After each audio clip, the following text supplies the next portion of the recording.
आज हम force and the laws of motion unbalance force करेंगे। ठीक है, सबसे पहले तो अनबैलेंस फोर्स के बारे में अगर किसी को भी पता होगा, कुछ भी पॉइंट पता होगा, तो ना वो सही हो गलत हो या कैसा भी पॉइंट अगर आपके दिमाग में मेरे पढ़ाने से पहले पता चल रहा है, इसको देखने से पहले, इस नोट्स को देखने से पहले अगर आपके दिमाग में कोई ऐसा नया पॉइंट आपके दिमाग में आ रहा है, तो प्लीज़ आप उस पॉइंट को लिख सकते हो। आप उस पॉइंट को इजीली लिख सकते हो। कमेंट ऑन कर दिया है मैंने आप लोगों के लिए, ऑफ था पहले। ठीक है, तो देखो बोला क्या है, force and the laws of motion. Force and the laws of motion कर रहे थे ना चैप्टर। फोर्स, जो फोर्स लगा रहे हैं और उसके लॉस के, मोशन के लॉस के बारे में। और उसमें हमारा एक नया टॉपिक आता है जिसका नाम है unbalanced force. Balanced force, unbalanced force. Balanced force जिसको हम बैलेंस कर सकते हैं, सिंपली आप समझ सकते हो जैसे एक फोर्स, लेट मी, ये है बॉक्स, इसको अगर हम एक तरह से बैलेंस कर सकते हैं दोनों साइड से, तो जिससे बैलेंस फोर्स लग रहा है। अगर हम इसको बैलेंस नहीं कर सकते तो ये हमारा अनबैलेंस क्या लग जाएगा, ये फिर हमारा अनबैलेंस। अगर बैलेंस कर सकते हैं तो ये हमारा लग जाएगा बैलेंस, अगर नहीं कर सकते तो अनबैलेंस। बस, तो यही बोला है बैलेंस्ड और अनबैलेंस्ड में डिफरेंस। ठीक है, तो मैंने तो आपको बस इतना लिखवाया है। लास्ट क्लास में मैंने आपको बैलेंस फोर्स जो करवाया था, उसमें क्या करना आपका ये काम है, खुद करोगे ये, मैं नहीं करवा रहा। आपको क्या करना है, जो मैंने आपको बैलेंस फोर्स के जो पॉइंट्स लिखवाए थे और जो यहाँ पे अनबैलेंस फोर्स के जो पॉइंट दिए गए हैं, जिस दिन मैं नोट्स प्रोवाइड करूँगा उस दिन आपको बस वो डिफरेंस का टेबल बना करके एक साइड बैलेंस एक साइड अनबैलेंस, जैसे मैं लिखवाता था बोर्ड पे, वैसे आपको बना लेना है। ठीक है, एक साइड आप बैलेंस के कुछ पॉइंट लिखोगे, बैलेंस के कुछ पॉइंट लिखोगे, एक साइड आप अनबैलेंस के कुछ पॉइंट लिखोगे। ऐसे लिखते हुए आप जब पूरा 5-6 पॉइंट जब लिख लोगे तब फिर आप याद कर सकते हो। ठीक है, तो इसका आप टेंशन ना लो, आप अभी बस पढ़ो मेरे से। कहीं कोई डाउट आता है या कुछ भी लिखना विखना है, आपको कुछ भी लग रहा है लिख लो। अगर आपको छोड़ देना है कि अभी नहीं लिख रहे तो आप उसको स्किप भी कर सकते हो। आपको जिस दिन मैंने हर एक क्लास में बोला है, अभी भी बोल देता हूँ फिजिक्स की क्लास में भी, कि जिस दिन भी आपका ये लास्ट चैप्टर होगा, लास्ट चैप्टर मतलब समझ रहे हो, जिस दिन आपका ये लास्ट कंटेंट होगा, इस चैप्टर का लास्ट कंटेंट, उस दिन आपको इसके नोट्स प्रोवाइड कर दिए जाएंगे हमारी टीम के द्वारा।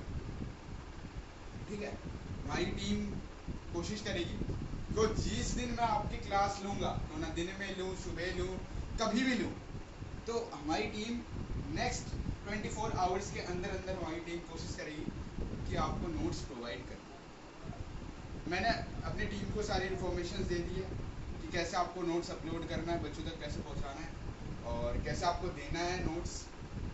और देखो कैसे आप मतलब एक टाइप से एडिट करके वो दे देंगे आपको नोट्स, तो आप मेरी टीम से जुड़े रहना, आपको मिल जाएगा। तो अनबैलेंस्ड फोर्स के बारे में बात किया गया।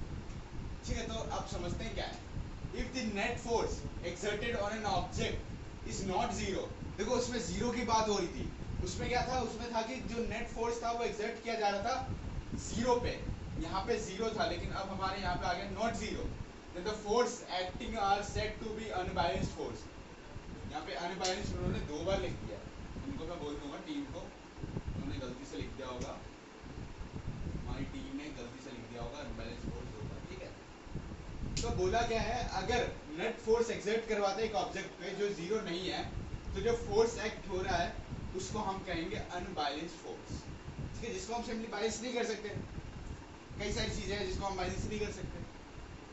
फिर बोला है इन सच ए केस, इस केस को देखते हुए जो एक्सेलरेशन है ऑब्जेक्ट का वो जीरो नहीं है और उसका वेलोसिटी भी जीरो नहीं है। सॉरी, इसका वेलोसिटी चेंज होता है लेकिन इसका जो ऑब्जेक्ट है वो जीरो नहीं है। That is net force act जो करवाता है ऑब्जेक्ट पे वो जीरो नहीं है। ठीक है, नेट फोर्स भी जीरो नहीं है। तो मैंने बोला ना आपको, कभी भी नेट रिजल्टेंट फोर्स आपका, जैसे आप नेट रिजल्टेंट फोर्स आपके लास्ट क्लास में करवाया था तो आपने जीरो बोला, नहीं सही है, लेकिन इसमें अलग चीज़, अनबैलेंस्ड फोर्स में जीरो नहीं होता है। नेट रिजल्टेंट फोर्स एक्ट करवाता है जो, उसमें जीरो नहीं होता।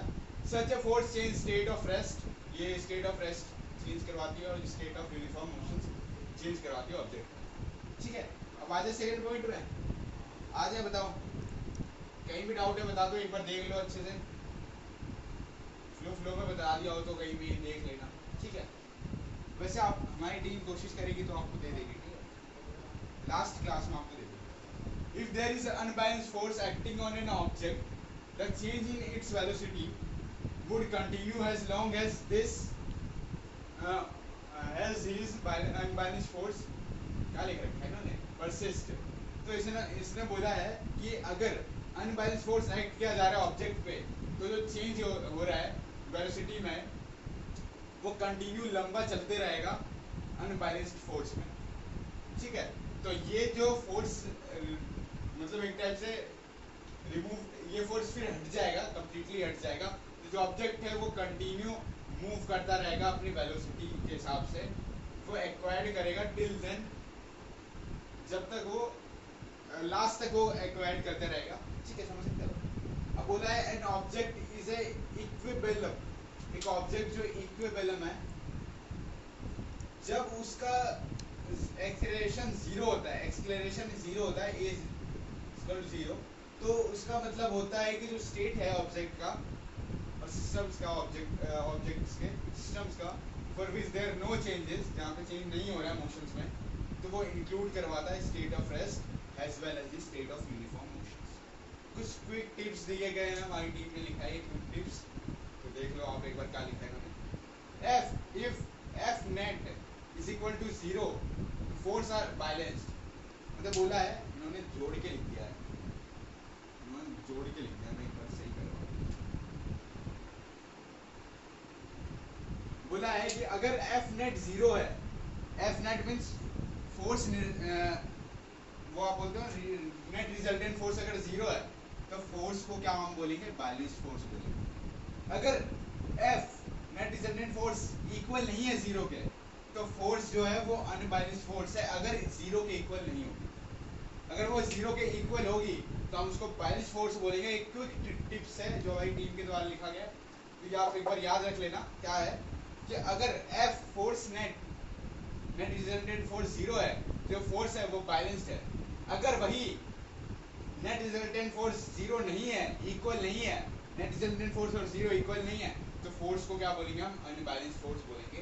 ये था आपका पूरा अनबैलेंस्ड फोर्स का टॉपिक। कहीं भी कोई डाउट लग रहा है देख लो एक बार, और कहीं भी कोई डाउट लग रहा है नेक्स्ट क्लास में पूछ लेना, नेक्स्ट क्लास में इसकी डाउट सेशन क्लास कर लेंगे हम। डाउट सेशन क्लास में होता क्या है, देखो हम करवा तो दूँ, लेकिन डाउट सेशन क्लास करवाते हुए जो नेक्स्ट टॉपिक होता है अनबैलेंस्ड फोर्स के आगे जो हम करेंगे वो छूट जाता है। तो देखना, अगर मैं नहीं लेता हूँ डाउट सेशन क्लास अगर नेक्स्ट क्लास में, तो जिस दिन हमारे ये चैप्टर खत्म होगा जिसमें हम क्वेश्चन आंसर वगैरह डिस्कस करेंगे, उसके अगले दिन हम आपका डाउट सेशन क्लास ले, ठीक है।